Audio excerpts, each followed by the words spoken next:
is the Fort Bend Herald Football Scoreboard Show with Joel Luna and Sam Cinta, bringing you this week's latest on the gridiron from around the Bend. Hard to believe we are through Week 11 here at the Fort Bend Herald Football Scoreboard Show. Sam Cinta here with Joel Luna, bringing you all of the action from the last week of the regular season. We say this every year. We're getting ready for the playoffs. It feels like 2 weeks ago we were doing our preview show, getting ready for the first games of the regular season, and now our 7 teams are down to 5 as we get ready for the postseason. Pretty good ratio. I'll take it. 5 out of 7 teams make the playoffs. Yeah. So we're still busy. I mean, we're only lacking 2 teams, but it was a good season. I mean, there's a lot of games, a lot of excitement, a lot of action. Yeah. Saw a lot of different kinds of things, but one thing that stayed constant was Randle continuing to win. Yeah. And Landon Williams Callis continues to run the ball, and he hasn't stopped. Yeah, it's really crazy. 26 wins in a row for the Lions now. Williams Callis is, well up on the career marks now. He's now over 6,200 yards in his career. He's got 2,196 yards on the year, 37 touchdowns on the ground, and with his first score Saturday morning against Lamar Consolidated, his first touch of the game, his 100th career rushing touchdown, just 39 games played for the junior. That's really something. Got one more year to go. And more than likely, he'll be the number one running back going into next year's. Yeah. Who do you want to go and where do you want to go? Yeah, it's a good point. There's one other back right now in Pennsylvania that's like, it depends on who you're looking at. He's 1-2 there. But it would be, I'll tell you what would make it really hard to ignore him at number 1 overall would be a second straight state title in 5AD2. Ooh. And that's why we start with Randle, because they are the defending Class 5A champions, Division 2. So they have an opportunity to go back there and continue that trek and their long winning streak that they have that started last year. So yeah, man, it's exciting. Yeah. I mean, we'll see what that road leads us to, but of course, don't forget the others: Foster, George Ranch. George Ranch, man. Foster and George Ranch. Yep. Think about it. When we started the season going through non-district, I didn't think either one of those was going to be in the playoffs or even close to it. I'll tell you a quick story on that. I covered Foster's loss to A-Leaf Elsick at Crump Stadium earlier in the year. And it was a game that Foster went in expecting to win. It was a game that they thought they beat the Rams a year ago. Like, they thought they were going to win that game. They thought it was going to help them secure postseason position a little bit earlier. And they lost. They were down 2 scores most of that contest. And I got a text from a buddy of mine who follows along my stuff. He follows a lot of Texas high school stuff. And he asked me, is LCISD only going to have 1 playoff team in 26A? Because at that point in time, George Ranch didn't have a district win yet. Foster was really struggling to, I mean, they looked like they had figured out the offense and then had a disappointing loss to the Rams. And it was a good question. You had to ask, I mean, with the way that A-Leaf Taylor had started the year with the Elsick win, you know, with Strick Jesuit and Fulshire, there wasn't a lot of room seemingly for Foster or George Ranch to get in. So for the fact that both of those teams, I mean, Foster secured their spot a couple weeks ago, but for George Ranch going into its last 2 games, needing to win both, needing to get some help on the outside, heck of a job by that group, and it's, I will say, well-deserved good fortune that they got the Elsick loss they needed Friday night to get into the playoffs. Even Fulshire, I mean, they started 0-2, and they were beaten soundly by both of those teams, Pearland and Fort Bend Ridgepoint. But, once they got cooking with that 57-0 win or something like that. 67-0 win against Fort Bend Austin, that's when their offense really started gelling and started getting together, and they finished in second place. But, up until those first 2 games, either one of those teams in District 26A, they didn't seem like they were destined to finish the way they did. Yeah. So without too much further ado, we're going to get into all of the Week 11 action here, starting with Joel's take on Terry Santa Fe Thursday night at Trailer Stadium. It wasn't a squeaker or it wasn't close, but it was the final game for the Terry Rangers for the 2025 season as they played the final game on Thursday night. But they played it in a good way. The way a game should be played, by leaving it all on the field against the Santa Fe Indians. Now they fell to them 52-13 at Guy K. Traylor Memorial Stadium, thus ending that season at 2-5 in District 9 5A Division II and 3-7 overall for the season. They finished 6th overall in the district standings. Obviously not something that they wanted to see.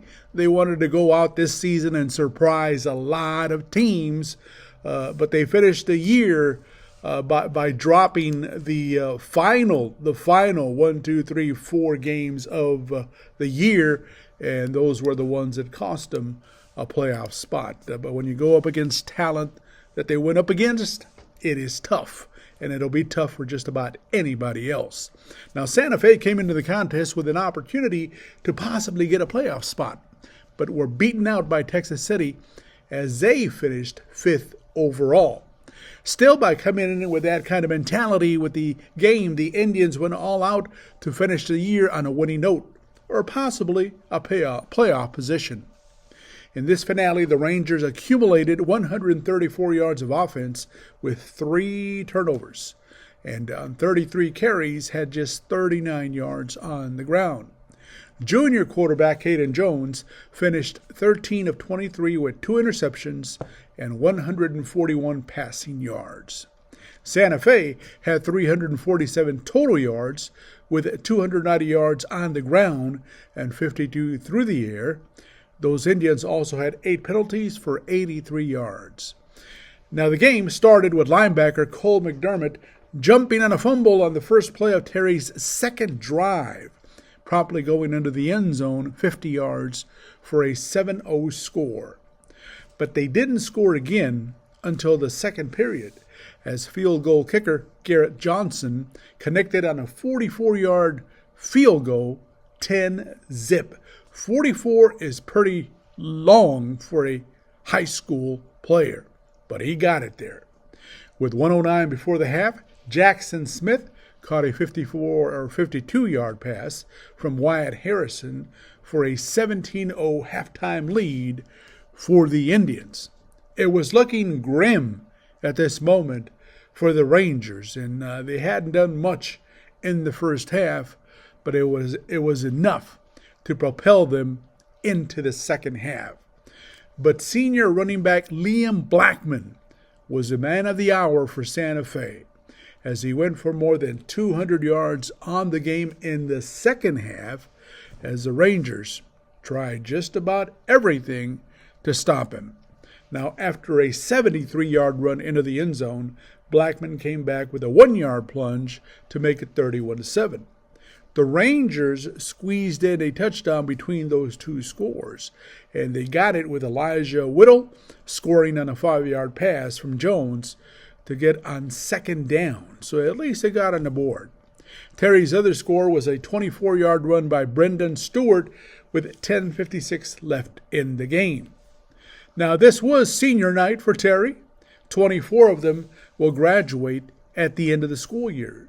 Those are Robert Shaw, Jamarian Blaine, Brendan Stewart, Jerry Simon, Seth Mercer-Ross, Elijah Armstrong, Jaden Robertson, Matthew Eben, Trey Reyes, Juan Mancias, Nathan Aguilar, Jeremias Perez, Gerald Medal, Daniel Perez, Juan Villanueva, Alberto Perez, Jaron Vasquez, Martel Carter, David Cortez, J. Neal Angel, Knight Gallion, Brian Diaz, Isaiah Garcia, and Daniel Roberts.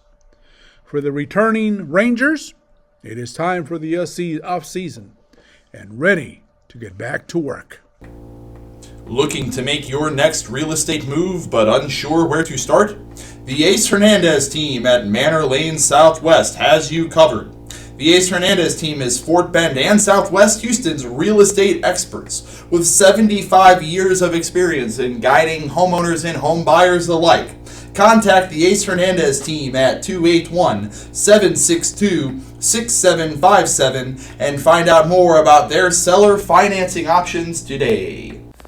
Friday night at Traylor Stadium, I was at hand for a dramatic set of circumstances for the George Ranch Longhorns.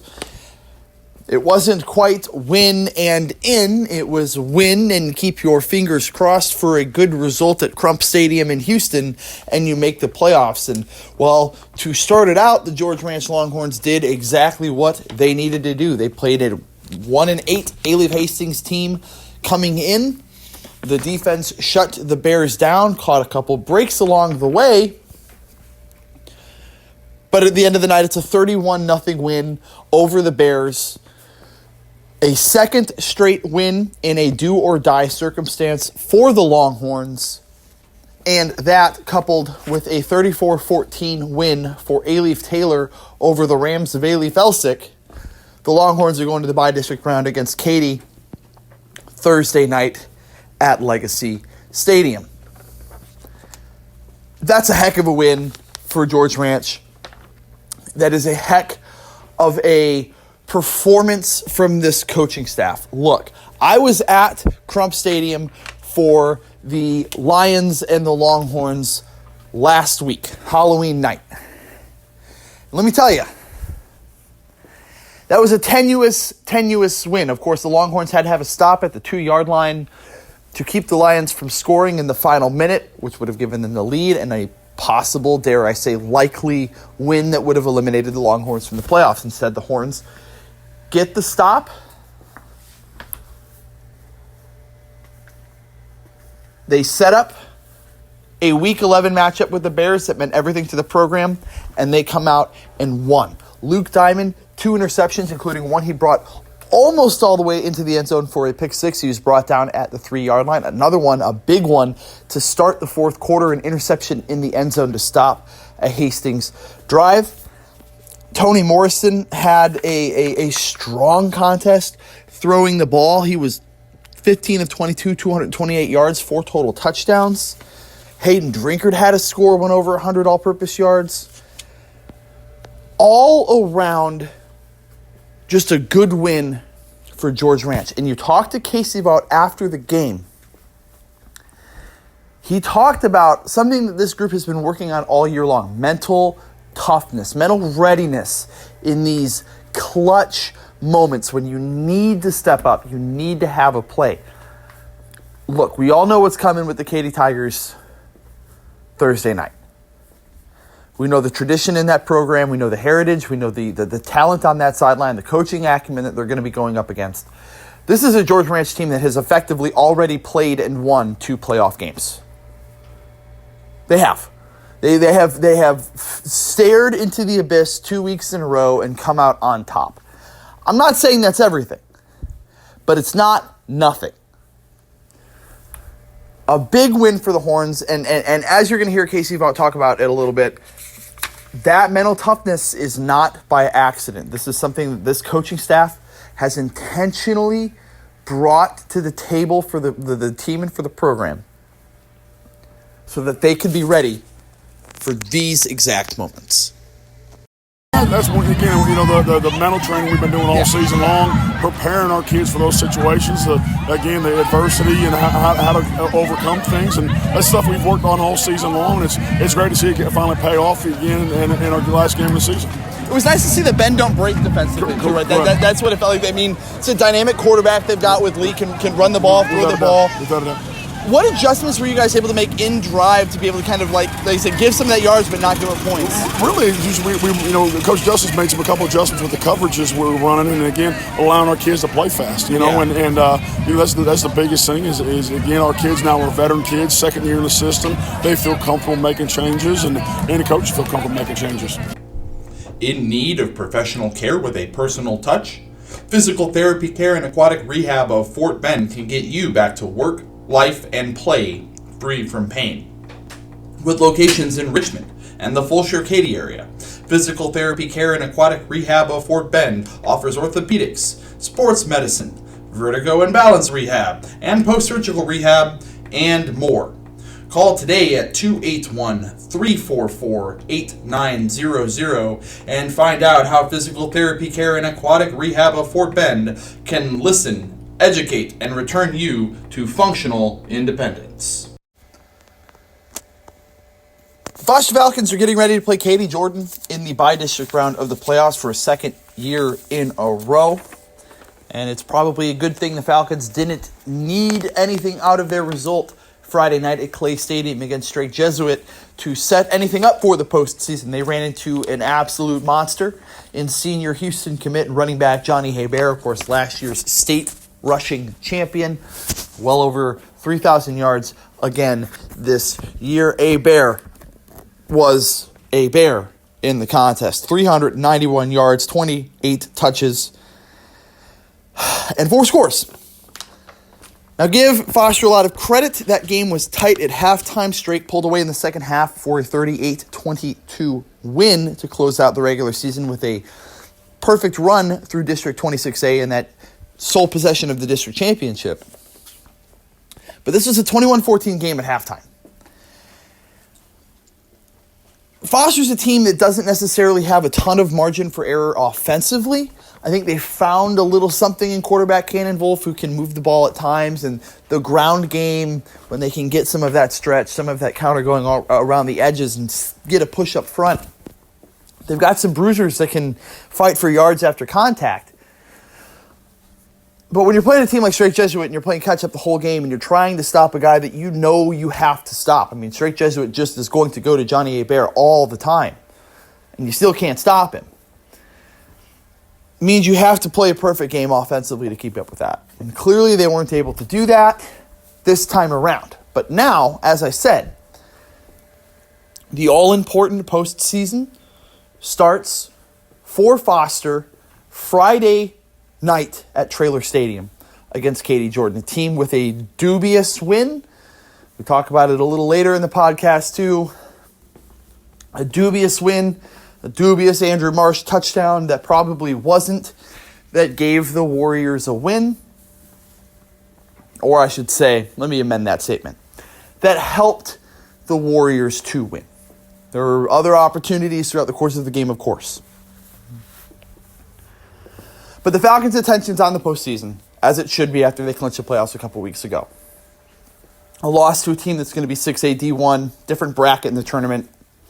You can focus on the Warriors and feel pretty good about that. I know this coaching staff is excited and proud to have got this group back to the playoffs.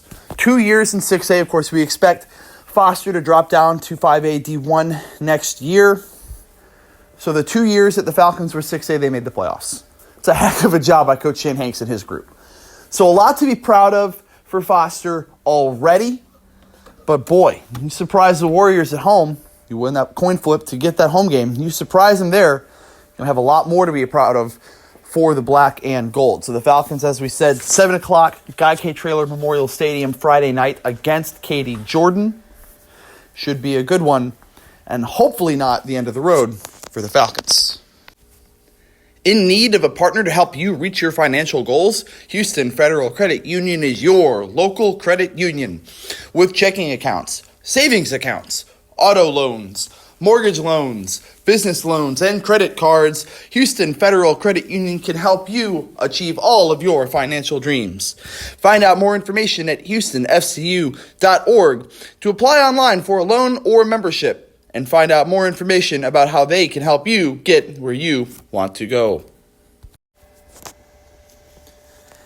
Stafford made the drive down to Blue Jay Stadium in Needville Friday night, where the Jays were trying to close out the regular season with a win moving into the playoffs. They had the lead at halftime, weren't able to hold on as Stafford pulled away for a 31-17 win. That's going to put Blue Jays at 2-3 in District 12, 4A D1, 5-5 overall. They're going to play an unbeaten Houston Yates team 7 p.m. Friday at Rhodes Stadium in Katy. The goal, it had felt like, for teams in 12, 4A D1 was trying to avoid, if you're going to make the playoffs, trying to avoid the 4 seed so you don't have to play Yates. You have a more favorable HISD matchup in the bi-district round. Unfortunately for Needville, it didn't quite shake out that way. That's a really good Yates team now that they are going to have to go ahead and face. the Blue Jays have. We talk about this later in the podcast as well, but the Blue Jays are still searching, I think, for a level of consistency they haven't quite found. 50-plus yards of penalties again. They lost another fumble. They've been losing a lot of fumbles this year. I know you're hoping to be peaking going into the playoffs, but this team typically has responded pretty well to tough losses. This is a rivalry game. You don't like losing to Stafford. It's a team you play a lot. You certainly don't like losing this game when you led in the second half. So they're going to have to turn the page quickly. Of course, health had been an issue earlier on in the year, but Kobe Campbell's back. He carried the ball 18 times, 72 yards. There's about 4 yards a carry. You'll take that. Just a tough loss in the regular season finale, senior night, whatever you want to say for Needville. But similar to Foster, the Jays can now turn their attention to a playoff spot that they had already clinched with a win over Fort Bend Willow Ridge. And while Yates is 10-0, you got to remember the district's softer. Needville's 5-5, but Coach Mike Giles is always going to kill that group in terms of scheduling in the non-district. They played a really tough Sealy team. They played a good Livingston team, a really good Columbus team. Played El Campo, beat El Campo. Of course, they beat the Cardinals as well. So it's a battle-tested group. Is Yates quite as battle-tested as Needville? I don't really think so. So I think this is a really good game coming up. You just want to throw records out the window. It's a Jays team that's capable of moving the ball almost at will sometimes. You've got a dynamic quarterback in Cameron Hall that can jump over guys. He's mobile on his legs, has a good arm, has really developed the verticality in his passing game. You've got guys like Carter Hett who can make plays, and Ralphie Ortiz who makes plays, and Caden Jakovich. They're playmakers for the Jays. Hopefully they're able to make enough of those big plays to put the team away in the second half, unlike they were able to do Friday night. Again, 7 p.m. at Rhodes Stadium up in Katy, right across the street, actually, from where Fulshear is going to be taking on Katy Cinco Ranch at Legacy Stadium. Same night, same time, up at that incredible athletic facility in Katy. Does your water taste bad, smell bad, leave behind soap scum? Looking for something clean, filtered, and chemical-free to change your life? Natural Springs Water Filtration could have the customized water filtration system for you. Shop local, buy local, shop Fort Bend, your local clean water lady here at Natural Springs Water Filtration. Call today, 281-277-3232. Ask for Rose, the clean water lady, and get a free in-home consultation and $500 off your purchase when you call for your in-home water analysis today. Solve your hard water problems. Get bottled quality water at every tap. Spot-free glasses and dishes, and have softer and cleaner claws out of the laundry. Clean, fresh, chemical-free drinking quality water from your tap from Natural Springs Water Filtration. Our business is improving your water.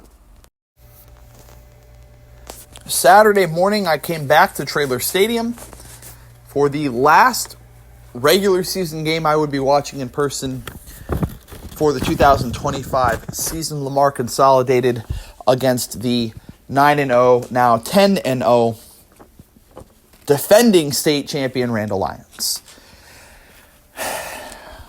Look, coming into this game, I think everybody had a general idea of how it was going to go. Randle was going to score early. They were going to score often. It felt as if Lamar Consolidated would be lucky to get points on the board. And the end of the day is a 56-7 win as Randle goes into the playoffs 10-0 for the second year in a row and extends its longest in Texas winning streak to 26 games.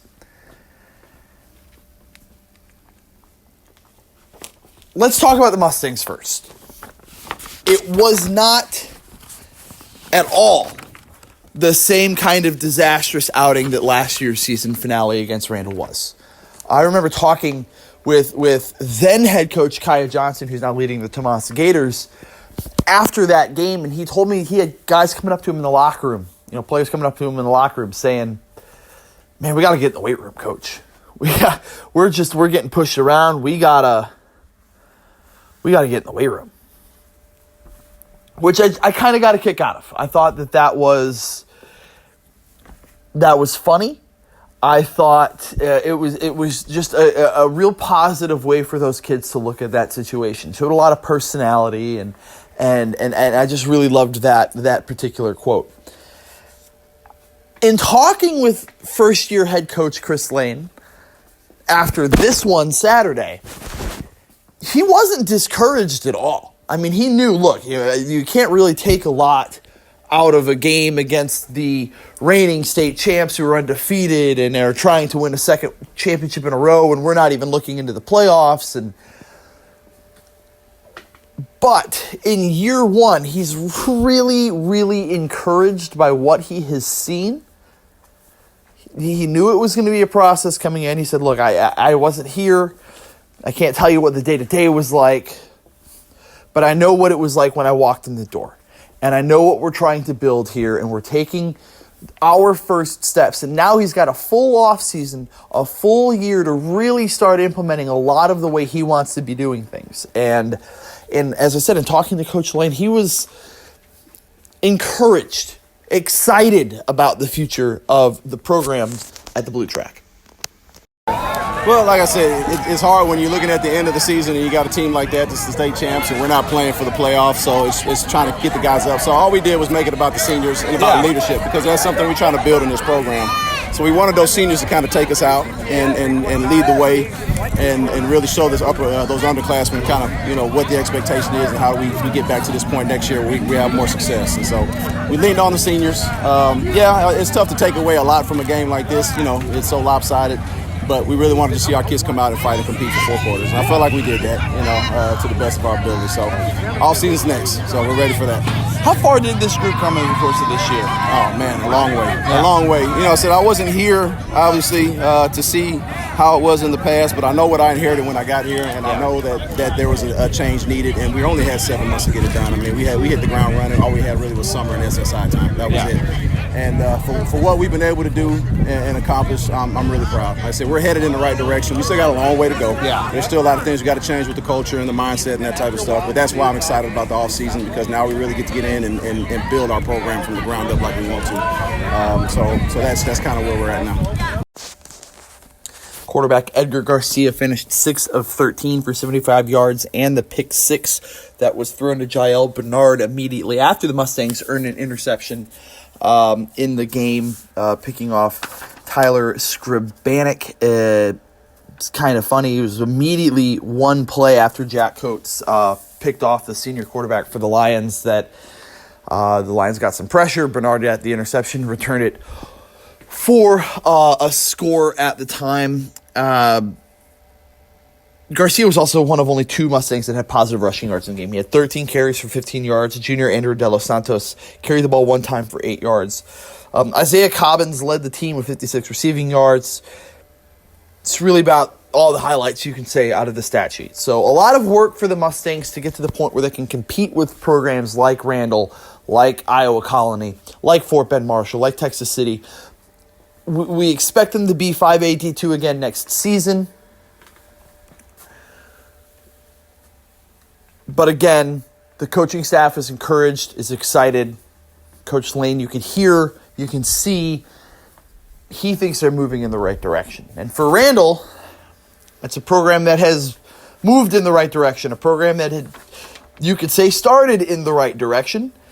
Of course, with a state title in varsity year number 3, trying to win a second in a row in varsity year number 4. Landon Williams-Callis, 4 touchdowns, 211 yards. Ryan Mallory and LJ Gonzalez, each had 3 tackles for loss. It was about as dominant a performance as you would expect to see. Running clock in the second half, keeping guys off the field once the point was made to preserve health. If you remember, Keelan Sweeney who shared a lot of quarterback duties with Tyler Scoreboard a year ago, had missed much of the regular season at the quarterback spot for injury, which had Scoreboard carrying much of the load. He came back in the first round of the playoffs at Traylor Stadium against Belton, hurt himself trying to make a catch again. There was legitimate concern on the Randle sideline that injury was going to derail the entire championship hope. Obviously, it didn't. He came back, had a great postseason run for Keelan Sweeney. You could tell that preserving the guys was on the mindset of the Randle sideline.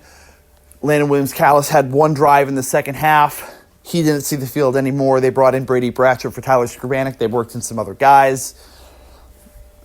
That, with a running clock, probably kept this game from getting into the 70s, much like a game, the game last year did. Tyler Scoreboard did finish 126 passing yards, 2 scores, and that interception, 10 of 15 throwing the ball. Bratcher, 2 of 3 for 19 yards. Amari Louisville, who came in for Williams-Callis, he's been the RB2 this year. He had a handful of carries, 51 yards. Kamar Chavez Brown, 4 catches, 55 yards, and a touchdown from Scoreboard in the game. So good balance around. They got contributions from a bunch of guys, but you know as well as I know, as well as anybody that has followed Randle at all the last couple of years, their goals extend well beyond a Saturday morning game in November. There's a Saturday morning game before Christmas that they care a lot more about. And that starts this week. They're playing a Colleen Ellison team coming into Traylor Stadium Thursday night. It's an Ellison team that gave Brenham all it wanted, beat a Waco University team that beat Brenham. They're feisty. They can be competitive. Don't let a 5-5 mark fool you. This is not quite the same opponent as Belton was a year ago in the first round of the playoffs. They're wary of it. They are paying attention and talking to Coach Randle. His team just needs to lock in because he still doesn't think they've played their best ball. If you look statistically, like if you take the emotion out of it, the feeling out of it, and you look statistically, we're in a better spot than we were last year. Leadership-wise, a little different. Sure. Sure. It's a little different. You have different personalities in there. It's almost like, and I told my staff at the beginning of the year, I said, guys, y'all remember when UT won it, they won the whole thing, then it went dry for a while after that, right? It went very dry because kids get a sense of entitlement. Mm-hmm. You can't allow them to have that sense of entitlement. You gotta kick the stool from under their feet. And it's not being a jerk. It's just you have to make sure everybody's grounded, including us. Yeah. We have to be grounded. I got shirts made that say ego free, and you can't have an ego and work on my staff. It doesn't work like that because everybody gets fussed at. You got to be a servant leader. That's what we do. We're gonna help. We can pick up trash. We do whatever needed. We're gonna get it done, and it's not just X's and O's. So statistically, on paper, we're a little farther than where we are. Yeah. In that locker room, a little different. He's got different personalities as well. It's time for this week's Bull Creek Grill and Bar Player of the Week. For 13 years, Bull Creek has been the best of Fort Bend County and the surrounding area, serving up chicken fried steak, hamburgers, steaks with lunch and happy hour at their pub. Bull Creek Cafe Grill and Bar, 918 San Jacinto Street in Rosenberg. Give them a try and find out why they are the best for game day, good taste, and good times. And we had a couple of really good performances this week to pull from for our Player of the Week. A couple of guys we want to talk about real quick. Starting in the George Ranch Hastings game Friday night, senior linebacker Luke Diamond almost brought an interception back to the end zone for a pick six. Fell just 3 yards shy of the end zone on that play. Part of a 2-pick night. He also picked off Hastings quarterback Jarrell Lee in the end zone to get a really big stop, up 3 scores early in the fourth quarter. It's actually the first play of the fourth quarter, stopping the Bears from the George Ranch 2. Really big 2-pick performance in a playoff-clinching shutout win for the Longhorns. But as we talked about earlier as well, Landon Williams-Callis, another big game out of the Big Game Junior 4 scores, 211 yards on the ground.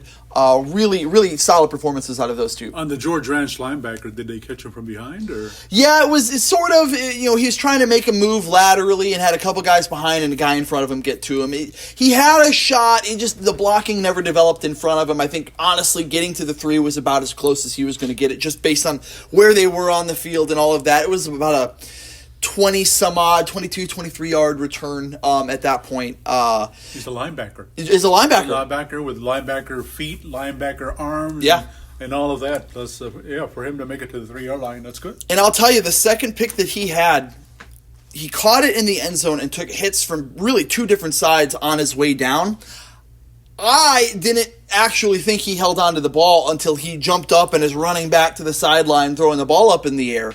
That's how hard the hits were. I thought for sure it was going to be a good breakup, good play in the end zone, physical play, but just a heck of a job for Diamond to hold on to the ball. He had some interesting things to say about that. We talked about it a little bit earlier in the podcast when we featured the George Ranch segment, but a good performance from Diamond for sure. But this week's Player of the Week for Week 11 is going to go to a teammate of Luke Diamond, junior quarterback Tony Morrison. Morrison, 4 touchdowns. He had no turnovers, 228 yards on 15 of 22 throwing the ball. We talk a lot about Hayden Drinkard for the Longhorns in the ground game. Drinkard had 100-plus yards in the contest, so certainly a good performance from the senior. But the Morrison to Ellison Collins connection has really given another development to this, or another dynamic, I should say, to this George Ranch offense. And when you go turnover-free in 2 straight games that your team absolutely has to have to make the postseason, it doesn't get better hero ball than that. When I was compiling his stats last week for an article, you could tell the growth. Yeah. Just a sophomore the year before, I think he stepped on the field for a couple of snaps here and there. But to come out and be the starter at the beginning of the season, that's where he started learning. That's where his experience comes from. Yeah. Doesn't come from practice, although it does. But when you're in game situation, it's different. Yeah. And that's where he's learned. And you can just see week by week by week the stats, man. The stats really stand out with him. What's really interesting, I think, about Morrison, too, I remember watching, I think the first time I saw George Ranch this season was at Humble.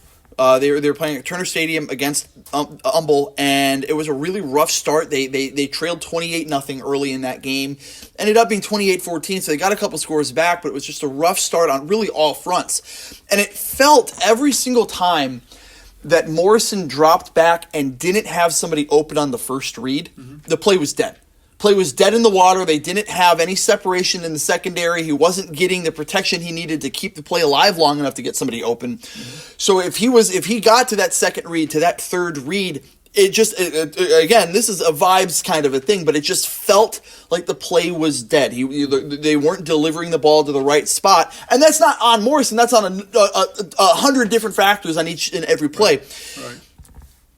Where I think that the biggest development in this offense has been that vertical passing game. Somebody like Ellison Collins now has 4 straight 100-plus yard receiving games for the Horns, allowing them to take the top off of the defense like that has opened up all of those underneath first and second reads that they've been trying to get him to earlier in the season. Now that they have that deep threat, that legitimate separating receiver to go out and make those catches, it feels much easier for the George Ranch offense, and it feels easier for Morrison to move around and find his guys, after extending those plays. Yep. At some point, Casey Vogt probably took his hands off of him and said, just go out there and play. Yeah. Try to make plays. I know you're in a situation where you do have to scramble. Mm-hmm. You have to get away from defenses. Yeah. And you have to make your own plays.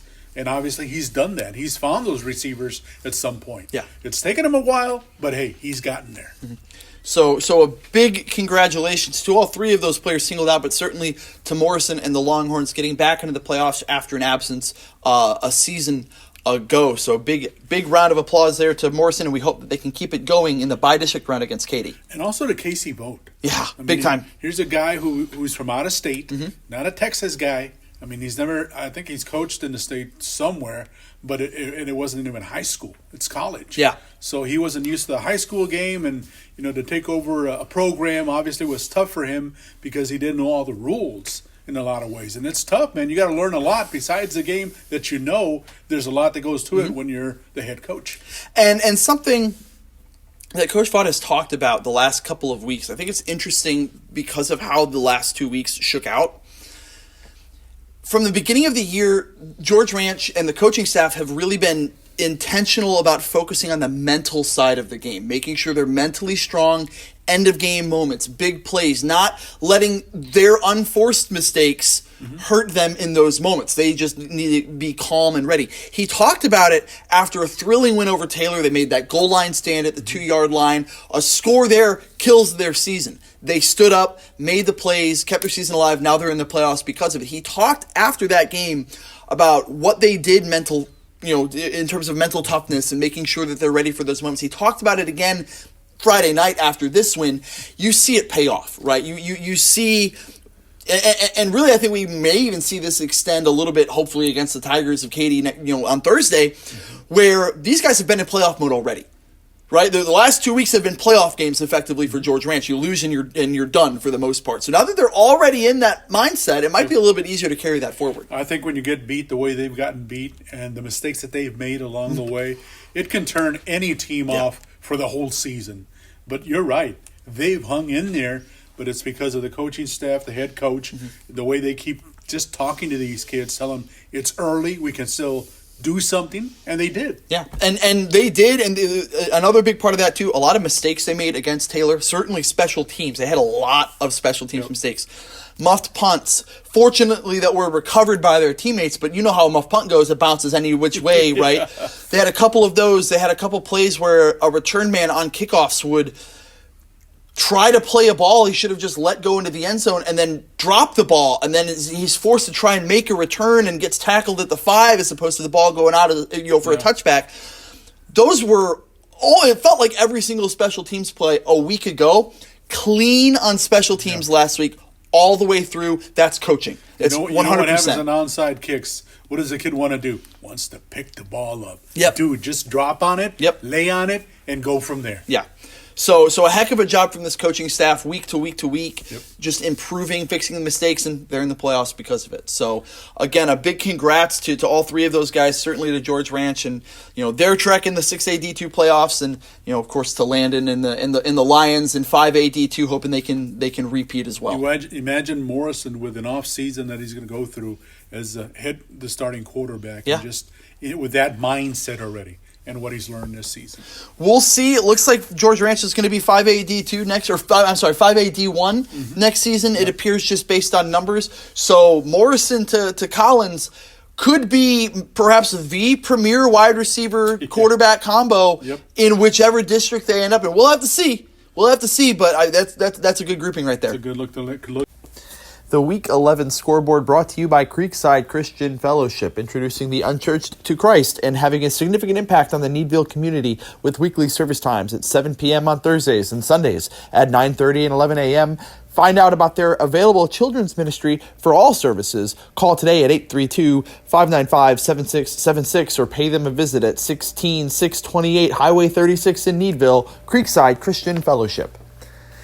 And it was a busy end of the regular season around the area, kind of all sandwiched on Friday. Really only a handful of impactful games in the area on both Thursday and Saturday, ahead of a jam-packed slate that we had on Friday. Of course, Thursday, mostly for us in the Fort Bend ISD and the Katy ISD areas, Ridge Point caps off a 10-0 regular season with a 70-22 win over Fort Bend Austin, while Hightower beats Elkins 60-14. Katy, of course, who George Ranch is going to be facing in the first round of the playoffs, beats Made Creek 54-7, while Morton Ranch ekes by Seven Lakes 10-9. Friday, of course, a big one in District 26A, the win that put the Longhorns in the playoffs after their dispatching of Alief Hastings. Alief Taylor beats Alief Elsick 34-14. Over at Fort Bend ISD, the Broncos of Bush clinch a playoff spot, 53-10 over the Dulles Vikings. Travis, 57 over Clements 20, and Jordan beats Paytow 45-21.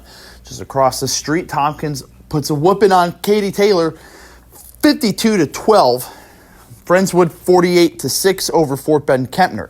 In 9-5A2, Iowa Colony a convincing 40-7 win over playoff-bound Texas City, while Brazosport picks up a district win in 4A, beating Fort Bend Willow Ridge 34-26. Down the road, Lavernia beats El Campo 25-21, with Brookshire Royal with a 77 blanking of Katy Harmony, while Columbia beats Sugarland Harmony 77-6. Sealy beat LaGrange 42-7, Sweeney beat Wharton 31-17, and Bowling gets the better of the Van Vleck Leopards 34-18. Number 1 ranked Tidehaven, about as convincing a win as it gets over the Brahmas of East Bernard 59-6. While Brazos and the playoff-bound Cougars beat Vanderbilt Industrial 35-27, and Louise blanks Charlotte 57-0. Saturday, as I kind of mentioned, only 2 games that we really had our thumb on the pulse of, both concerning Fort Bend ISD schools. As Marshall closes out the regular season, they will go to the playoffs after beating Baytown Lee 50-0, while Crawford sewed up a perfect run in district play with a 51-14 win over Navasota. This week's number is brought to you by Dr. Kyle McCrae Dental. From checkups to implants to braces, they want to be your home for dentistry. Visit them at mccreadds.com to learn more about their office, their outstanding team, and the services they offer. Located at 601 South 2nd Street in Richmond. Give them a call today at 281-342-2121 and find out how McCrae Dental can help you get the smile you deserve. This week, again, the last opportunity for our teams to get some regular season work in for 5 of those teams getting into the playoffs. For Lamar and for Terry, kind of seeing what maybe next year might look like. So tipping the cap to some seniors and saying, hey, let's start looking to the future. What stood out to you this week, to wrap up the regular season? Number-wise, I mean, the only thing that I could come up with, and I'm sure that there's a lot of numbers that I missed out there or really didn't look for them. The only one that I could come up with 70. 70 regular season games that we've covered in a certain way, talking about these teams with this season. Because, I mean, those are the teams that we cover. Mm-hmm. And they just went through the regular season. 70 games that we've talked about either on this podcast or we've written about and continue to write about them. So, 70 games. I'm tired. I am tired. I'm tired and hungry and want to take a nap. But, kudos to Foster, Fulsher, George Ranch, Lamar Kahn, Randle, Terry, and Needville for going through this season. And yes, of course, more kudos to the ones that got past the regular season and now are headed to the playoffs. Got some interesting matchups with the playoffs coming up. And we start on Thursday where we have 2 games. The first one, George Ranch at Katy. Yes, we're talking about the Katy Tigers, who are not Division I, but Division II. But still, they're the Katy Tigers. So this one will be played at Legacy Stadium, 7 p.m. start. This is the first meeting between these 2 teams. They haven't almost hard to believe. They haven't seen each other, or they haven't waved at each other, maybe through a window on a bus or something like that. George Ranch finished 4th in 26A. Katy was 1st again in District 19.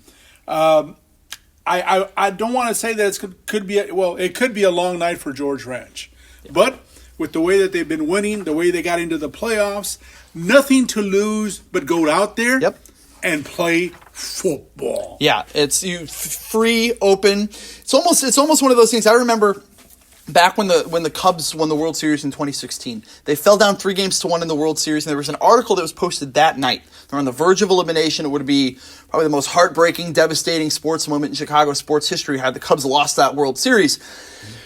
There was an article that said, is the moment too big? Is the spotlight too bright? Was the pressure too much for a young Cubs team to bear the weight of history and deliver in the moment that they thought they should have been? And this could be a moment for Katy, right? Yep. George Ranch goes into this game. I again, not trying to knock anything that they've done. They've accomplished a heck of a lot to get to 5-5, to get to the postseason. It is an accomplishment in and of itself. Mm-hmm. But everybody, at least on the outside, is expecting Katy to win this game. Mm-hmm. Yep. who knows? Drinker breaks a long one. Tony Morrison connects with Ellison Collins, gets a 14-3 lead or something early on. Yep. You throw game scripts out the window, and you're relying on adjustments and good breaks to go your way. A lot can happen. Mm-hmm. But we're certainly not going to say the Longhorns are out of it before we kick this one out. The pressure's on Katy. Yeah, 100%. Because they're favored by 1,000 points, I think it is. I'm not sure. But anyway, this is a Division II matchup. Yep. It'll be on Thursday, once again, 7 o'clock at the Legacy Stadium. A bi-district, another bi-district, this another Division II game. Killeen Ellison in the Class 5A at Randle. Randle playing at home. Oh, yeah. Ellison is 5-5. Randle is 10-0. 7 p.m. on Thursday at Guy K. Traylor Memorial Stadium in Rosenberg. And this is the first meeting between the Lions and the Eagles. And, of course, Randle is hoping to get a start to its Arlington trip eventually. Ellison has put back-to-back playoff appearances for the first time in 16 years. The last ones were in 2006 and 2007. I think it's really easy for somebody to look at this first-round matchup and just write Ellison off. Right, and we're kind of talking about this in the inverse, right? We're on the underdog side for the Katy George Ranch matchup, and we're on the monstrous favorite side of the Randle Ellison matchup. But let's remember, not only did Ellison just beat a Waco University team, and I mean beat a Waco University team that beat Brenham, right? The team that came in, number 3 in 5AD2 in the state in the preseason. Not only did they just absolutely beat the doors off Waco University, they pushed Brenham. That was a 35-27 game at the end of the game. You remember last year, Brenham gave Randle all they wanted for about 3.5 quarters until the definition of a backbreaker touchdown landed Williams Callis 71 yards from Tyler Skrbanek. But until then, the feeling, you remember, you and I were watching that game next to each other, did not feel very good. The field was slanted toward the Cubs for sure. Randle's not going to take Ellison lightly because they have seen what they've done against some of the top half teams in 5AD2. I don't think that's a good sign for the Eagles, to be perfectly honest with you. I said we say all these good things about what they've done and how they've performed against what we would consider to be superior competition. This is an entirely different animal. Randle learned its lesson 2 seasons ago, and we keep going to this game 2 seasons ago when they played Huntsville in the playoffs. Heavily favored after beating that same Huntsville team by double-digit points. Yeah. They come back in the playoffs, and they're asleep. They're asleep, and they lose the game. That's where they learn their lesson. It's funny because I was talking with Brian Randle a little while ago, right after Ryan Mallory committed to Sam Houston. And we're just talking about that, and how it's good to see Mallory get a D1 opportunity like that, play in the FBS. And I had mentioned something about how he's going to be pretty nearby in Huntsville. And I said Huntsville, and Randle's eye twitched. It's just one of those things. You can tell that moment may go down as the most important moment in the history of Randle football. Maybe aside from winning the state title, you've got to be able to win that game to have something. But that was a turning point. Yep. That was the never again moment that this program had. And what have they done since then? They've won 26 games in a row. And we wonder why Coach Randle is as negative as he is after a big win. Because he's learned. Yeah. He's learned. Yeah. He's learned as well. He's learned. And he's been through a few losses in his 20-something year of coaching, right? Yeah. He's been a head coach elsewhere. He's lost a lot of big games. But, he didn't learn as much as he did against that Huntsville team. Yeah, that was a pivotal moment. All right, Class 6A, moving to Friday games. Division I, Fulshire at 7-3 will be taking on Katy Cinco Ranch. And this will be at Legacy Stadium at 7 p.m. on Friday. Both teams at 7-3. That is tight. Yeah. Now, this is a clash of second-place teams, and for the 5th season in a row, the Chargers are in the playoffs with a new head coach and a bunch of new players. Cinco Ranch finished second in District 19 6A, are making the playoffs for the 4th season in a row. Now, this could be a slobber knocker, like the Rock'em Sock'em dude. So, I think it's going to be close. I really do. I know that Cinco Ranch is experienced in the playoffs, man. They've been there. Yeah. So, and so has Fulcher, but not as many times as Cinco Ranch. So, it's going to be close. I think of all of the matchups, all of our 5 bi-district games that we have in our immediate coverage area, this is the one I'm absolutely the most interested in. And I don't mean that, negatively against, Katy George Ranch or Foster Jordan or anything like that. I just genuinely want to see what Fulcher looks like against another 6A D1 playoff team like Cinco Ranch. We saw them play against Drake. That's kind of a different deal with the way that Drake can run the ball. You fall down early against a team like that. It's really, really, really hard to kind of get your rhythm. This is an opportunity for Fulcher to get into the postseason, play a team they're really, really evenly matched up with, and see how they kind of stack up. You look at how far the passing game has come with Sean Patel, who's in the top 10 in yards and touchdowns in the state for 6A right now, and Ryland Forks emerging as his favorite target. Trey Lewis has played well. I want to see the ground game. Yeah. I want to see Jalen Walker and those guys carry the load on the ground and provide an option for maybe Fulcher to get a lead and start killing some of that clock as opposed to relying so much on Patel. Patel's been great. I think you can expect him to continue to play well moving forward. But anytime you can have that secondary element in your offense, I think, especially this time of year, it's so important. Senior Caden Bean has been pretty good running the ball. Yeah, as well. Yes, he has. He's stepped up the last 2 or 3 games. Yes. He's come out of nowhere and really put it together, and that's what they need. Is a tough guy like he is, who likes to go into the end zone with a few guys on his back. So with that kind of play, if they can run the ball at least moderately to give the passing game an opportunity more, they can get it. They can get there. So it'll be interesting. I think, I think that'll go down 4 quarters, man. So we might see that. The other one is Katy Jordan at Foster. Foster is playing at home. Foster, the team that we didn't think was going to be at this point. But like last year, they did make it again. The beauty of the coin flip, right? You have the opportunity to, had to flip to see who was going to get the home game, who was going to get the road game there. And I don't think Shane Hanks and his group are upset at all that this time around, this matchup between Foster and Jordan happens at their house as opposed to up the road in Katy. Jordan is 7-3, Foster 3-7, and these guys are no strangers to each other. Yeah, you know that because last year they met also in the bi-district playoffs. Turned out to be a little bit of a controversy, something about a catch that wasn't a catch. Why? Because I was there and I saw that game and I didn't see a catch, but everybody else did, or did they? I'll tell you what, man, college football fans are getting really used to watching Andrew Marsh make big plays at Michigan, right? And has kind of helped that Michigan offense take a step after the loss to Oklahoma earlier in the year. But he didn't catch that ball at the end of that game against Katy. You were there, you saw it. I have only seen videos and pictures after the fact, and I'm here to tell you right now, he didn't make that catch. It shouldn't have been a touchdown. The outcome of that game could have been much, much different. And I'm going to tell you right now, Shane Hanks and his coaching staff know that. They believe that. They have been telling that group that all season long, and they know that they have a chance at home against the Warriors now. And Foster's coming off a pretty good performance against Strake. Yeah. They stayed in the Strake game all the way to the end. So even though they lost that Strake game last Friday, they go into the playoffs with some good momentum.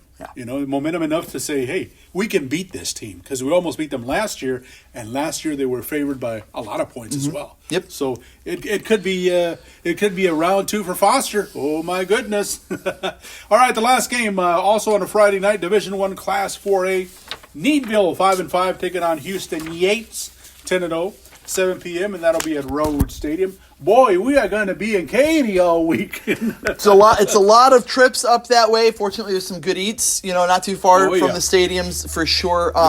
Is there a team that we've covered this year that's more up and down than Needville? Right? Like George Ranch and Foster had tough starts to the year. They kind of figured something out at district play and got better.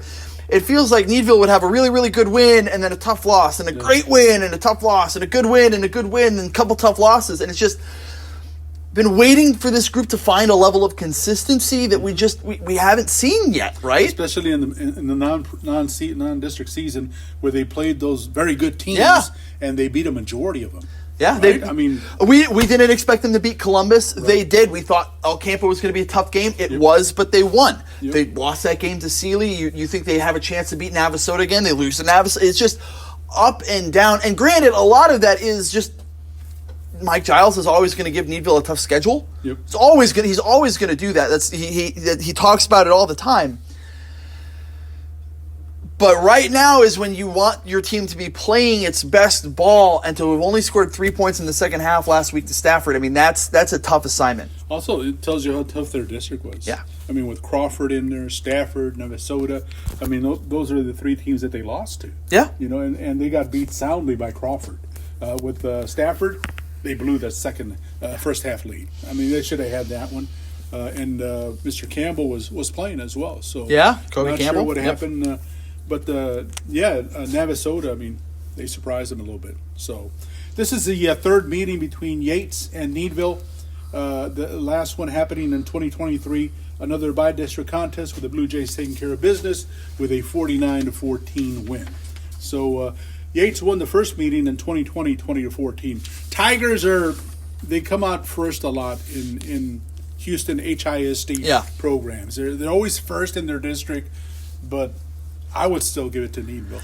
I think what's interesting to note about Yates, though, at least, this is the first year in decades that they have finished the regular season unbeaten. So yeah, they win their district a lot, and they should win their district a lot. Yep.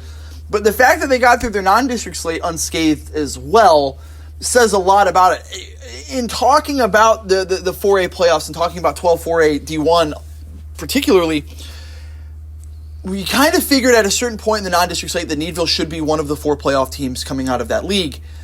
But the concern had been, can they avoid the 4 spot and avoid Yates in that first round? The other 3 matchups out of that district, a little bit more favorable, maybe a lot bit more favorable. Mm-hmm.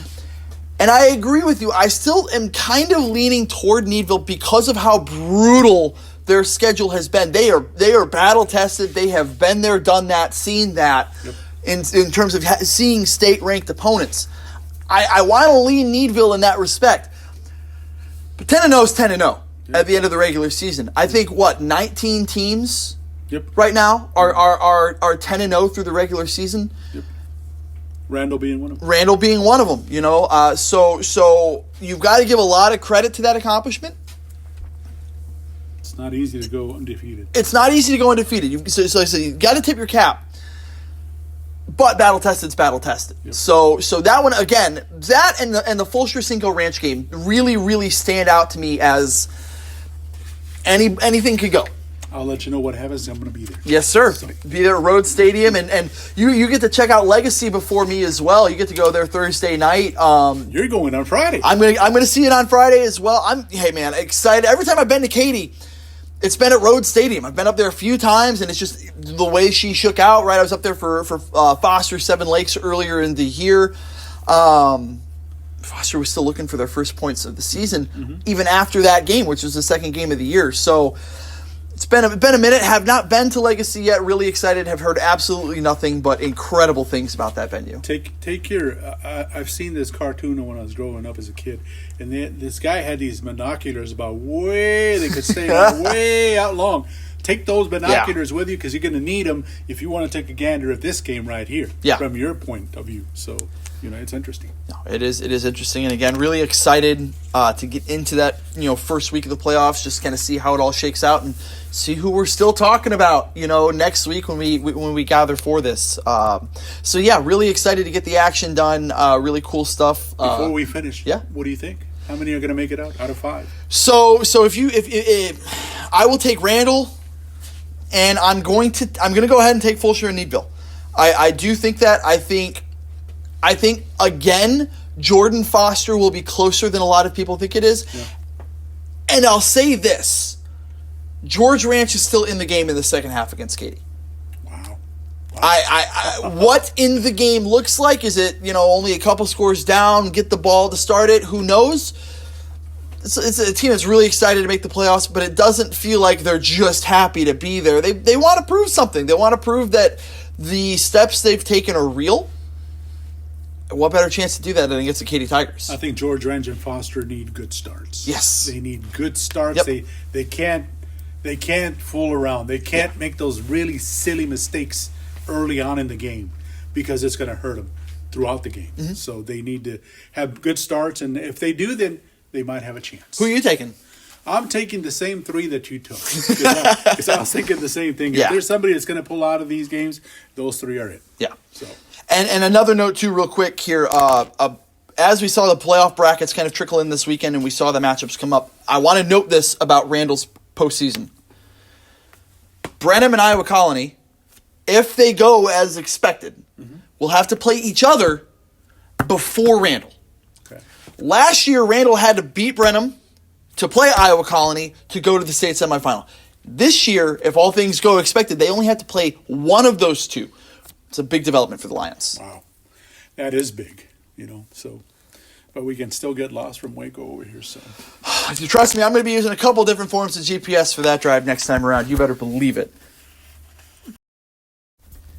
As we get ready to wrap up this Week 11 Fort Bend Herald Football Scoreboard Show, I want to take the focus off of football just a second. My man Joel Luna here saw a little bit of history Friday night. Oh, Tomas. The first ever girls basketball game at the Swamp. Tomas gets a big win. What'd you see out of the Lady Gators? No, I saw them running the entire game. In fact, there was the way she used her lineup was, I think she played half and half. So the first 5 and then the next 5. So she used her bench all the way through, Yeah. So, but just seeing those kids run up and down, they never stopped.